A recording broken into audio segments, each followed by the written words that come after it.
Good morning, UUFLB. It's great to be with you here on another Sunday for a wonderful time together as community. And as I was reminded earlier, this is the last day of Chalaka, our Unitarian Universalist seasonal celebration of our 7 principles. So hopefully you've been enjoying the daily videos on that topic and finding unique ways to celebrate our principles each and every day this week. We look forward to hearing how you experienced that.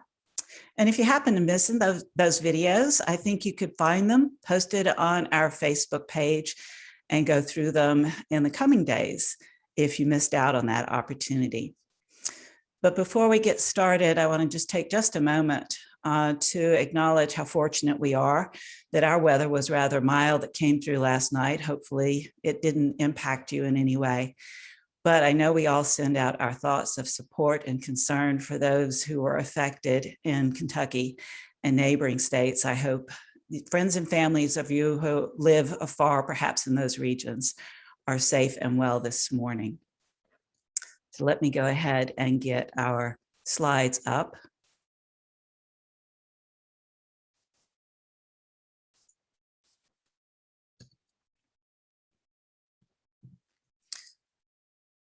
So welcome to this congregation, where for over half a century, we've been seeking to foster community, to grow our spirits, to serve others, and to work for justice.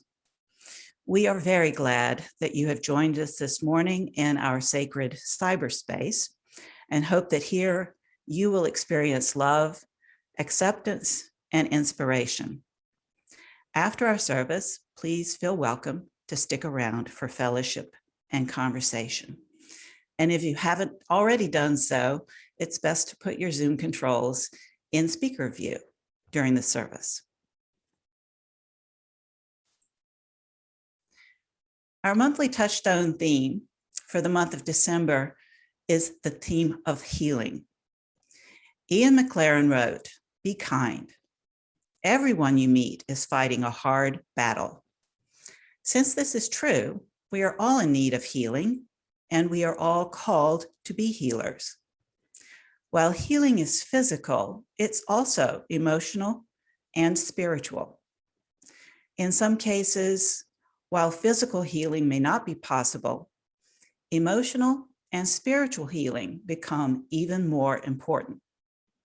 Healing is the repair of the self and the world, which is the year's overarching touchstone theme. We are fortunate to be joined again today by the Reverend Dr. Neal Jones. Dr. Jones is a psychologist at the Pisgah Institute of Asheville, and if I mispronounce that, I'm sure he will correct us. Born and raised in North Carolina, he earned his bachelor's from Wake Forest University and his master's in divinity from the Southeastern Seminary, and his doctorate in psychology from Baylor University.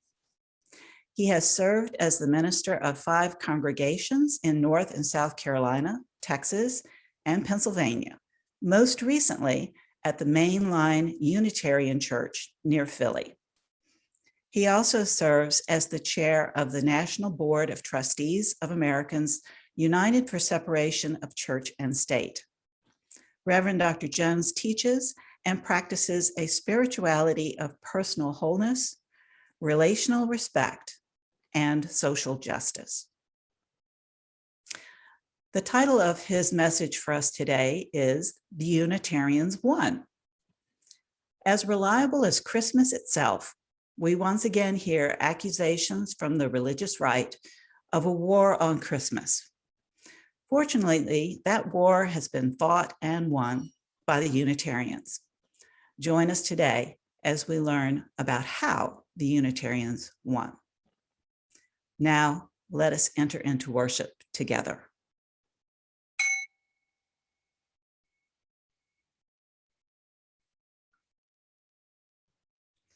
Our very talented musician, Avi Wisnia, has put together some beautiful seasonal music for us today. Let's listen as he introduces it. Good morning, everyone. Even though we may not get too many Christmas carolers at our door this season, we'll still celebrate some of our traditional Christmas carols throughout the service, starting with this one, an Old English wassail song, wishing everyone a glad Christmas.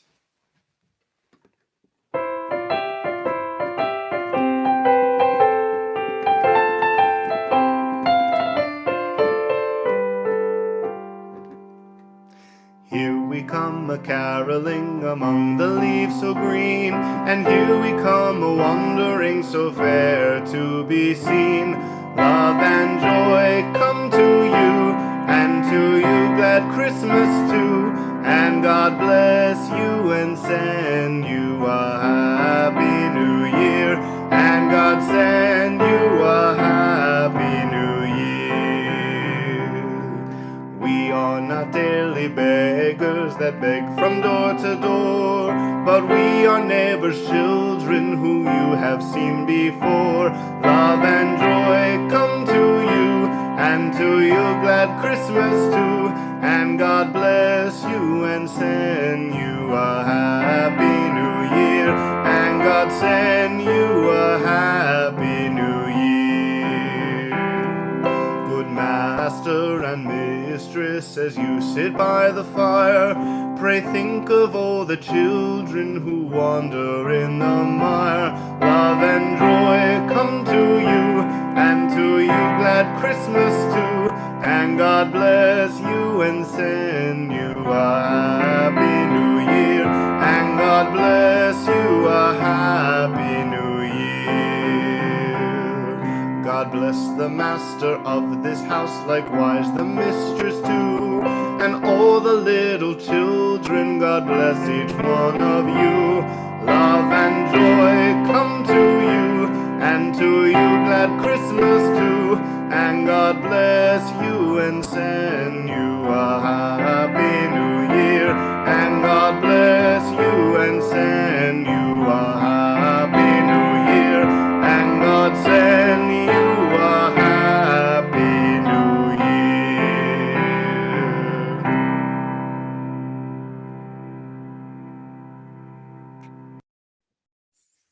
Thanks, Avi. You know, it doesn't ever feel like the season until you start hearing that kind of music. And music is so much a part of the celebration of this time of year. So now's the time for us to light our chalice.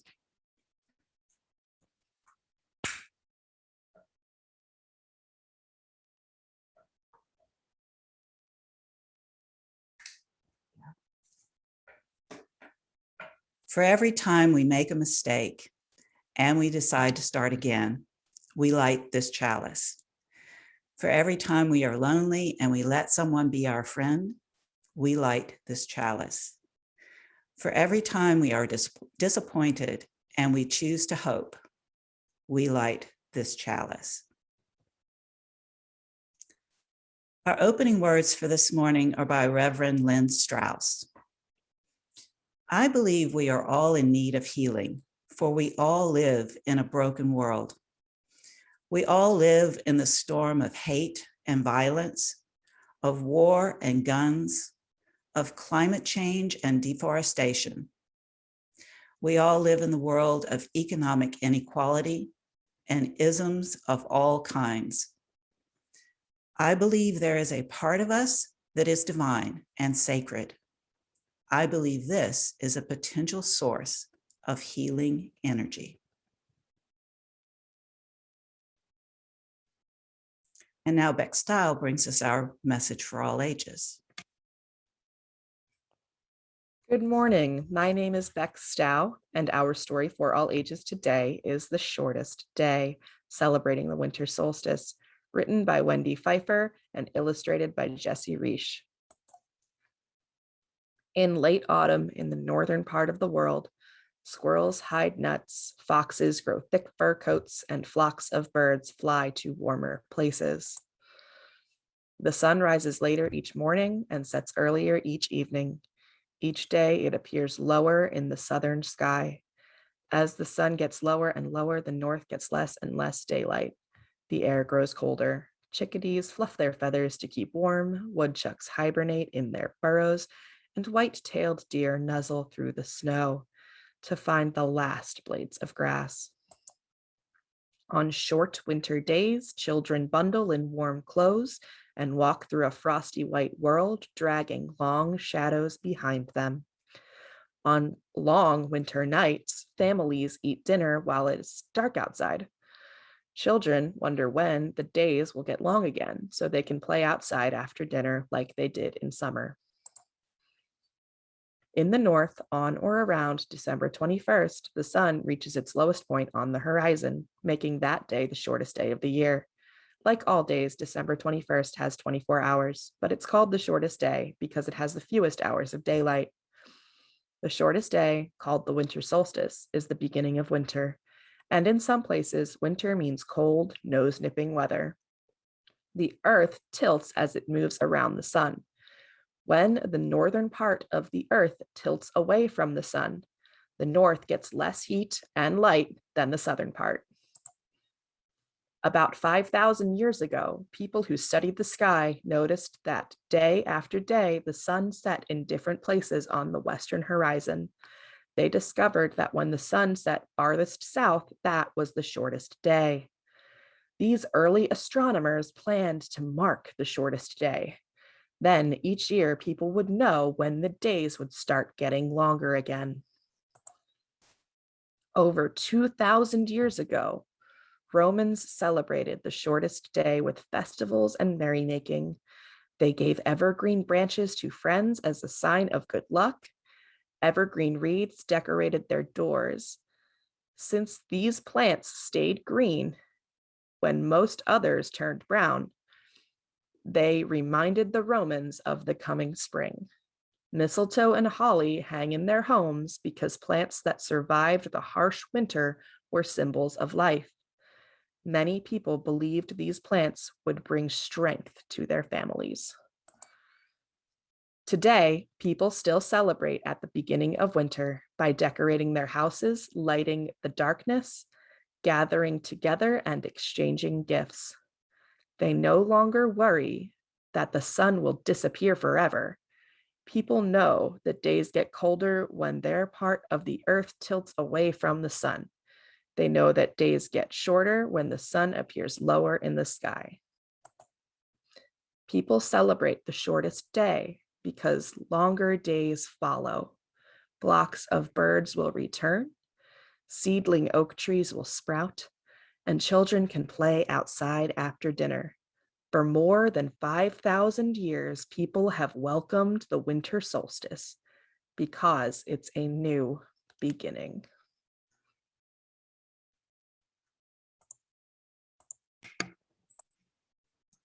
Thank you to Bex Dow, our coordinator of religious exploration, for those messages each and every Sunday.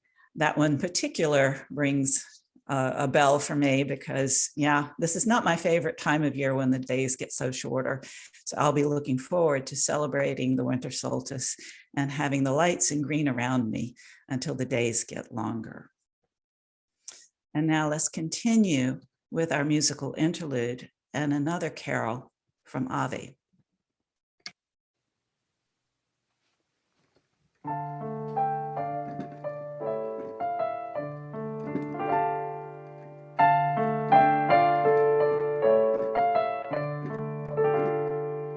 We three kings of Orient are, bearing gifts we traverse afar. Field and fountain, moor and mountain, following yonder star. Oh, star of wonder, star of light, star of royal beauty bright, westward leading, still proceeding, guide us through this perfect night. Frankincense to offer have I, incense owns a deity nigh. Prayer and praising all are raised, worship God Most High. Oh, star of wonder, star of light, star with royal beauty bright, westward leading, still proceeding, guide us through this perfect night. Myrrh is mine, its bitter perfume, breathe the life of gathering gloom. Sorrowing, sighing, bleeding, dying, sealed in the stone-cold tomb. Oh, star of wonder, star of light, star with royal beauty bright, westward leading, still proceeding, guide us through this perfect night. Born a babe on Bethlehem's plain, gold I bring to crown him again. Love forever ceasing, never in our hearts to reign. Oh, star of wonder, star of light, star with royal beauty bright, westward leading, still proceeding, guide us through this perfect night. Star of wonder, star of light, westward leading, still proceeding, guide us through this perfect night. What a beautiful song. Hopefully you were able to participate and sing along, at least with the chorus. And now it is my pleasure to invite Dr. Neal to unmute himself and to join us with a reading. Thank you, Karen, and thank you, Laura Bucks, for having me as your guest. Our reading comes from Howard Thurman's The Work of Christmas. When the songs of the angels is still, when the star in the sky is gone, when the kings and princes are home, when the shepherds are back with their flocks, the work of Christmas begins to find the lost, to heal the broken, to feed the hungry, to release the prisoner, to rebuild the nations, to bring peace among the peoples, to make music in the heart.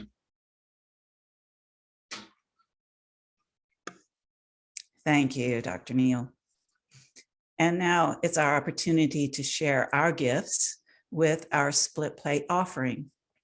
The split plate recipient for the month of December is the Bucks County Suicide Prevention Task Force, which is a dynamic group of professionals and volunteers who are all committed to the mission of decreasing rates of suicide and ending the mental health stigma in our country, in our county.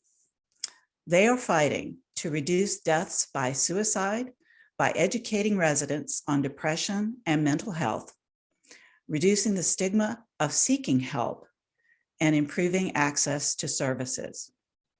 Through a variety of programs, initiatives, and events, the task force has led or contributed to efforts throughout Bucks County to achieve this goal, a very worthy one. Please be generous, and we thank you for your generosity. And now it's my pleasure to reintroduce Dr. Neal for his message. Thank you.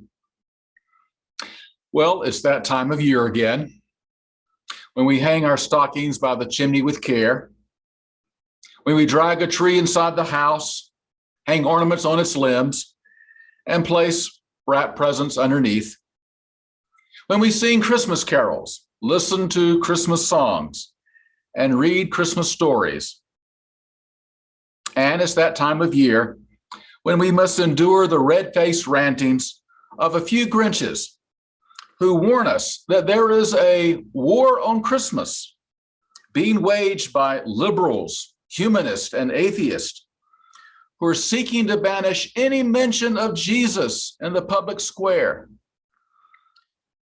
The front lines of this war, they tell us, are being fought by the replacement of the greeting Merry Christmas with Happy Holidays. Now, the threat is so dangerous that the governor of Texas has passed the Merry Christmas law to ensure that school teachers could say Merry Christmas without fear of reprisal. Now, the perennial prophet of doom has been Tucker Carlson and his friends on Fox News. But in recent years, they've been upstaged by a firebrand internet preacher by the name of Joshua Feuerstein. In his Facebook video, which has gone viral, Feuerstein screams that Starbucks has removed Christmas from their cups because, quote, they hate Jesus. Now, in the past, Starbucks has embellished its red cups with snowflakes, stars, snowmen, and ice skaters. But recently, they chose to have just plain red cups, and it's making the Reverend Feuerstein see red. He fails to mention in his video diatribe that Starbucks continues to sell its iconic Christmas blend coffee, gift cards with holiday symbols, CDs with Christmas music, and even Advent calendars. Feuerstein instructs his followers to go to Starbucks, order coffee, and when the barista asks their name, to say it's Merry Christmas, so they will be forced to utter the words Merry Christmas. Now, that's a juvenile prank that's appropriate for an 8th grader, but not an adult minister. What is beyond juvenile, however, is that this adult minister waves his semi-automatic assault rifle in his video, claiming that he brought his gun to Starbucks. And he urges his 1.8 million followers to do the same. Apparently, this preacher of the Prince of Peace doesn't catch the irony or hypocrisy of toting a piece. Now, there's yet another war, another front on the war on Christmas, of which you may not be aware. According to the Christmas crusaders of the religious right, liberals, secular humanists, and atheists are encouraging us to write the word Christmas as Xmas because they are crossing out the name of Christ with a big X. Not that facts seem to matter much anymore in our public discourse, but let's get our facts straight. The word Xmas is not the result of some recent secular conspiracy. It's a historic Christian tradition. Now, shocking as it may be for some to believe, the Bible was not written in English, not even the King James English. The New Testament was written in Greek. And the Greek word for Christos begins with the Greek letter chi, which is an X. The early Christians used to use X as an abbreviation for Christ. And of course, along the way, Xmas became an abbreviation for Christmas. So, far from taking Christ out of Christmas, Xmas is the Christian tradition of keeping Christ in the word Christmas. And since we're talking about facts, let's get a few more facts straight. Roughly 7 out of 10 Americans identify themselves as Christian. 100% of our presidents have called themselves Christian. 90% of our Congress is Christian. It is ludicrous to claim that not just a majority, but an overwhelming majority of Americans are being persecuted. And they are certainly not being persecuted by the substitution of happy holidays for Merry Christmas. Here's the deal. Many people, including many Christians, prefer the greeting Happy Holidays because they're trying to be inclusive of all people, whatever their belief or non-belief, which, by the way, is more representative of the teachings of Jesus than the divisive, hostile rhetoric of Christians with a persecution complex. And by the way, the word holiday, it itself is a compound of the word holy day. So when someone wishes you happy holidays, they are literally hoping that your holy days will be festive. And that hardly qualifies as an evil conspiracy. This current war on Christmas is obviously a faux conflict. Now, there was a real war on Christmas in the early days of colonial America. And that war was fought and won by the Puritans, who actually banned Christmas. Now, from what we know about the Puritans, we shouldn't be surprised. It was H.L. Mencken who defined Puritanism as, quote, the haunting fear that someone somewhere might be happy. Again, it may come as a surprise to many that we don't know the birthday of Jesus. The early Christians didn't know either. So they celebrated his birthday in April. And then when Christianity became the official state religion of the Roman Empire, the Romans moved his birthday to December to co-opt the celebration of the deity Saturn and to convince people to become Christian and not pagan. Now, Saturnalia resembled Mardi Gras. It was a week of gambling, drinking, and dancing, or what my mother used to call carousing and cavorting. Since Christmas had replaced Saturnalia, it too had become something of a wild frat party. And we know that the Puritans would allow nothing like that. They understood the pagan roots of Christmas, and they noted that the Bible made no mention of celebrating the birth of Jesus. And so they outlawed Christmas. In the Massachusetts Bay Colony, anyone found to be celebrating Christmas was fined 5 shillings, which would be about $50 today. Anyone who took the day off on Christmas from work would be shunned. For the next 150 years, celebrating Christmas was illegal in New England. But by the 1800s, American culture and religion has shifted, and the Puritans no longer ruled the roost. Whereas conservative Christians believed in the doctrine of original sin, which views people as being inherently bad, liberal Christians, including Unitarians, believe that since all persons are created in the image of God, people are naturally good.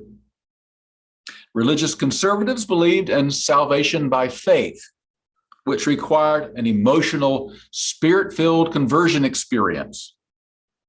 Religious liberals, on the other hand, believed in salvation by character, by which people mature gradually through education, discipline, and self-improvement, by living according to the ethical teachings of Jesus. So the stage was set for a new war on Christmas. And believe it or not, Unitarians were on the front lines. One of them was Unitarian Clement Moore, who in 1823 invented Santa Claus with his publication of A Visit from St. Nicholas, the first line of which reads, "'Twas the night before Christmas." Actually, Moore didn't invent Santa Claus. He transformed the European legend of St. Nicholas, a Catholic bishop known for his charity, into the Santa Claus we know today. A portly, jolly elf who laughs, winks, and nods, smokes a pipe, rides in a sleigh pulled by reindeer, and leaves presents to boys and girls by committing breaking and entering through the chimney. And as some of you can testify, this would not be the first time that a Catholic became a Unitarian. Now, this image of Santa Claus was further impressed upon American culture, still further, by Unitarian Thomas Nast, a political cartoonist for Harper's Weekly, who depicted a human-sized Santa with a full white beard, wearing a bright red suit, and who lived at the North Pole, where he and his elves made toys throughout the year leading up to Christmas. This new Santa embodied the traits that Unitarians believed contributed to the salvation of character: kindness, compassion, and generosity. In the parlance of today's Unitarian Universalism, we would say that Santa affirms the dignity and worth of every child. Unitarians also brought us the Christmas tree. Now, the Christmas tree had already become a Christmas tradition in Germany, with the evergreen symbolizing life in the midst of cold, dark winter. Unitarian Charles Fohlen, a German immigrant who came to the United States as the first German professor at Harvard in the early 1800s, he invited several of his colleagues over to his home at Christmas, where they saw for the first time a tree lit with candles and covered with ornaments. One of the guests wrote, "It looked really beautiful. The room seemed in a blaze, and the ornaments were so well placed that no accident happened, except that one doll's petticoat caught fire." It's probably a good thing that we replaced the candles with electric lights on our Christmas tree. At any rate, news of Fohlen's Christmas tree spread, and before long, nearly all middle-class Americans were celebrating Christmas by putting up a Christmas tree. Another Christmas tradition which came from Germany and which was introduced by a Unitarian is the custom of giving Christmas presents. Unitarian poet Samuel Taylor Coleridge, who wrote the famous Rime of the Ancient Mariner, traveled to Germany one Christmas and witnessed the custom firsthand. He was greatly impressed by how this tradition taught children about generosity and unselfishness. And he wrote about it in the Christian Register, the official Unitarian magazine of the time. The ritual of families exchanging gifts soon became part of the Christmas tradition, not only in Unitarian homes, but in homes across the country.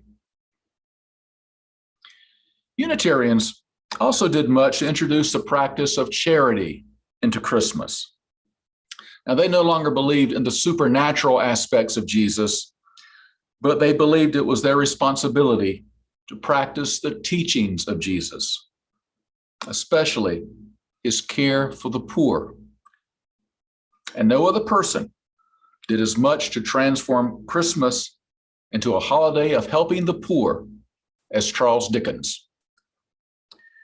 Born and raised an Anglican, Dickens became a Unitarian after a visit to America in 1843. In a letter to his American Unitarian friend, Cornelius Felton, he wrote, quote, "I've carried into effect an old idea and joined the Unitarians, who would do something for human improvement if they could, and practice charity and toleration." Charity and toleration. Those were core values which guided Dickens' life. He was a passionate social justice reformer on issues like child labor, prisons, and education. And he advocated for these causes in his journals and novels. His novel, which transformed Christmas, of course, is A Christmas Carol, in which Ebenezer Scrooge is visited by ghosts from his past, present, and future. What these visitations really represent is a man confronting the meaning of his life. He confronts his past when, as a young man, His ambition for money and status caused him to lose the love of his life. He confronts his present, how he is causing the misery of others and missing out on the joy of friendship and companionship. And finally, he confronts his future, his own death, which impresses upon him the brevity of life and the need to live life fully before it's too late. After staring at his existence squarely in the face, Scrooge repents and lives with compassion and generosity. A Christmas Carol reflects the Unitarian belief in the possibility of change and in the salvation of character. Well, Dickens' novella received immediate popular and critical acclaim, and almost immediately shifted the way Victorian British and Americans celebrated Christmas. In the years after it was published, Dickens received hundreds of letters from strangers telling him how A Christmas Carol was read aloud each Christmas. And critics noted that the book was unique and that it actually made readers behave better. A Christmas Carol remains the most widely read aloud story in the English-speaking world. And as you know, it has been made into numerous movie versions. Other popular Christmas tales, such as one of my favorite movies, It's a Wonderful Life, and How the Grinch Stole Christmas, are but reworkings of the Dickens story. Perhaps the transformation of Christmas is best expressed by one of its characters, Scrooge's nephew, Fred, who says to Scrooge, "I've always thought of Christmas time as a good time, a kind, forgiving, charitable, pleasant time.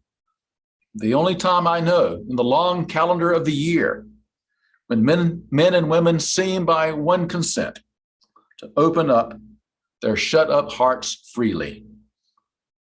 And therefore, uncle, though it's never put a scrap of gold or silver in my pocket, I believe it has done me good and will do me good.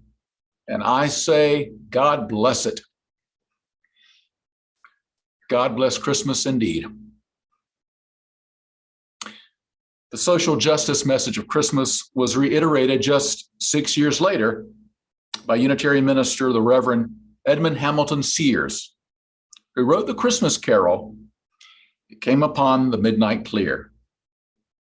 At one time a missionary for the American Unitarian Association, Sears spent much of his ministry at First Parish in Wayland, Massachusetts. Now, the Gospel of Luke tells of angels proclaiming peace on earth.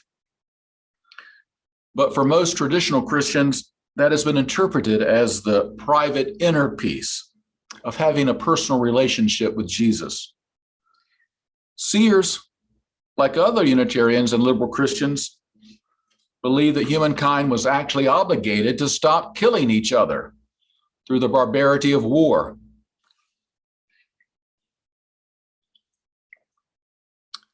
Sears opposed the Mexican-American War, in which, you may remember, the United States forcibly took half of Mexico to form the southwest portion of our country, including New Mexico, Arizona, Utah, Nevada, and California. Here's another irony of history. We don't seem to want Mexicans in this country, but we certainly don't mind taking their land.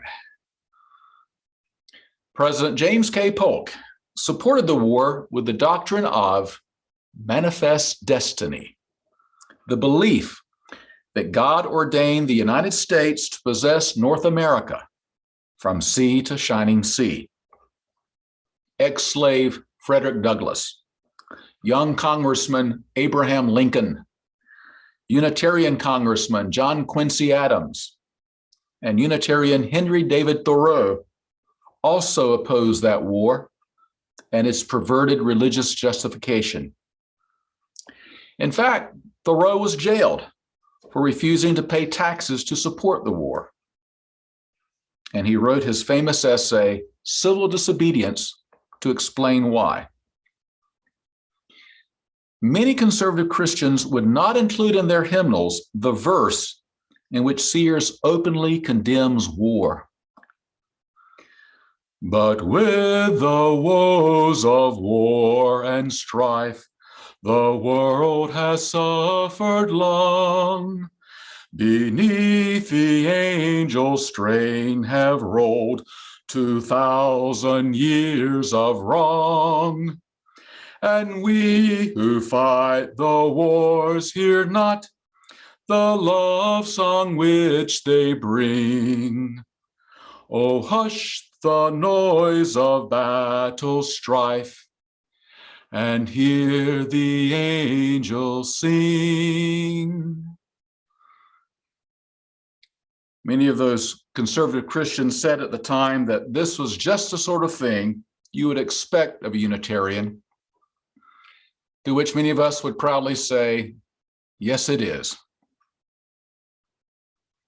From Santa Claus to the Christmas tree, from exchanging gifts to reading the Scrooge story, from singing Christmas carols to spreading the Christmas message of helping the poor and achieving peace on earth, goodwill toward all. Unitarians have largely made Christmas what it is today. So the next time you hear Tucker Carlson or one of his Fox friends bloviating about a war on Christmas, just turn off the television so that you may experience peace on earth.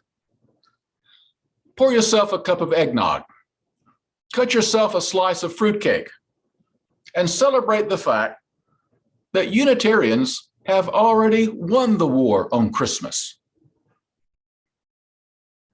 Amen. Thank you. That was fabulous. I know I, for one, learned a lot in that message. Dr. Neal, appreciate that for this morning. And I certainly will not experience this holiday season in quite the same way. But now's the time when we listen with open hearts to the joys and sorrows of this community. If you wish to share something this morning, you can go to your Zoom controls, click on reactions, and raise your electronic hand so that Sherry and Gil can help us to unmute you. But if you wish to, they'll also be scanning the gallery so you can use our old-fashioned way of just waving a hand. So now let's take that time to listen with open hearts. Would anyone like to share? This is Sherry, and I do have a sorrow that I hope you will keep Tom Johnson, one of my coworkers, in your thoughts and prayers, as he was taken to the hospital on Tuesday last week. He does have COVID, but he has a lot of other underlying issues. And he's on a ventilator, he's on dialysis, and apparently not doing very well. So please keep him and his family in your thoughts and prayers. Bill.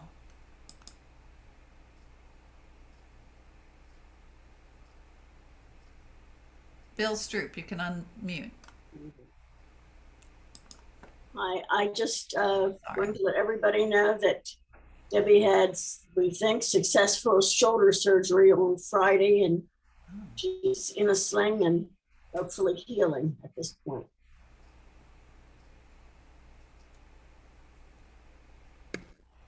I think Mary Jane wants to share. Can you help them unmute? Oops. Yeah. Okay. Yeah, you are. I'm not, okay. Most wonderful person in my life is my husband, and we celebrated his birthday, which is December 7th, which is very hard to forget, December 7th. He was just 11 years old when that happened. His birthday party was interfered with. So we had our own special party on the 7th and a family party yesterday, because our grandchild, one of our grandchildren, is named William. So it was Will and Will party yesterday, and it was wonderful. Well, we want to wish Bill a happy birthday belatedly. How about Jeff? Yeah, a concern and a joy. My son, who's 28, has been depressed for a couple months. He hasn't worked, and he did mention not wanting to live. So that's our, the focus of the gifting. But as a joy, my daughter has come up from Florida to spend time with him. She's been a big help. She'll be here for a week or so. Well, thank you for sharing that, Jeff. I know it's hard to go through that kind of struggle, and I hope he finds the support he needs. Thank you. Would anyone else like to share? I think that's it. Help, Sherry and Gil. So whether or not you shared this morning, if yours was a joy, I hope you feel us celebrating with you. But if yours was a sorrow, know that you have our compassion and support. And for all the unspoken joys and sorrows out there, let's take just a moment to pause for a moment of silent meditation, gratitude, and prayer.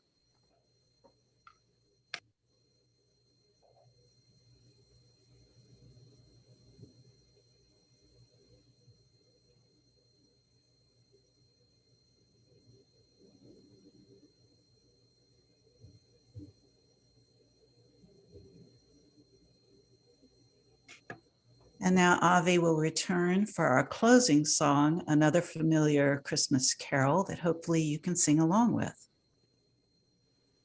Our closing song can be found in our hymnal, page 240, I Heard the Bells on Christmas Day. I like that one.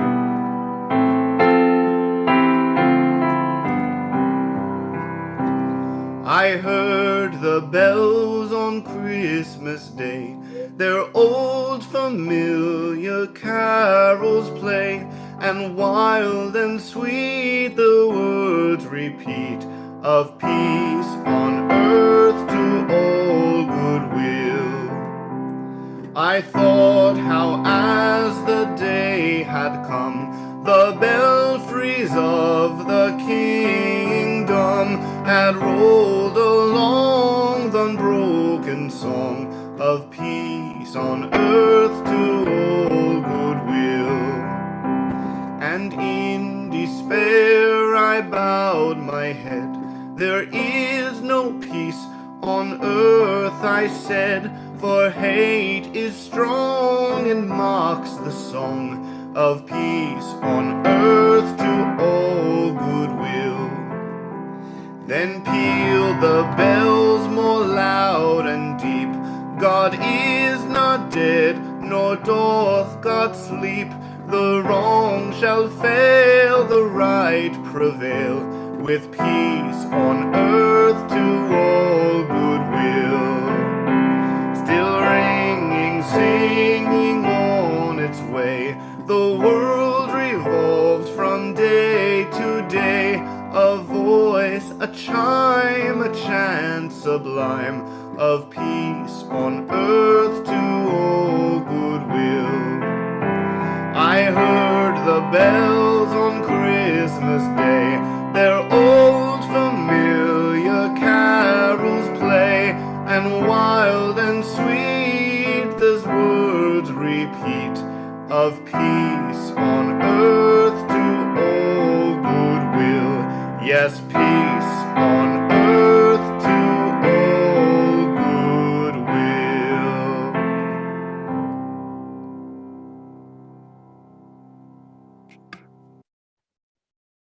And now we'll extinguish our chalice and read along these words. We have basked in the warmth and beauty of this flame and this community. There are miles behind you and many more ahead. As you journey on toward wholeness, may all that is good and true guide your way. May the joy of love lighten every step, and the miracle that is life be ever present in your sight. This concludes our service. Let's continue in fellowship. You can shift your Zoom controls to gallery